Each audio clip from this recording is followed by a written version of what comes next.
Shelo, masaya ka ba sa natanggap mong regalo? Ah. Masaya. Nagustuhan mo, Shelo?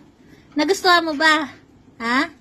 Sagot, kung nagustuhan. Nagustuhan niya. Sabi mo, salamat po, Ate Grace. Shelo, magpasalamat ka kay Ate Grace. Salamat po, Ate Grace. Salamat po. Nagustuhan ni Shelo? Ang ganda, galing. Huwag daw kayo lalapit. Sorry, wag daw dyan. Huwag maingit, sorry. Maingit. Sakay mga sorry. Ay, no? Ayaw siya. Sumakay ng kusa. Sorry, hindi pala pwede sa'yo. Tingnan mo, malaki kay sorry. Pag si sorry pala, kasya na sa kanya lahat. Teka, baka Mataga naman si Shelo. Kay Shelo kalahati lang yan. No? Ayaw mo siya pa naingit si sorry. Namili. Upo ka lang, sorry.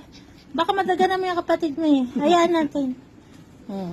Yan lang. Titignan naman natin eh. Nainggit kasi sorry ko eh. Upo ka lang, sorry. Nanay na nanay niya yung tenga eh. Ate Shelo. Shelo. Props lang. Kung kunyari ito yung gatas niya. Ito yung tubig niya. Props lang ha, props. Yan o, gusto mo na ng gatas? Tubig. Nalagayin talaga ng gatas yun eh. Tapos kunyari ito yung pamunas niya ng tao.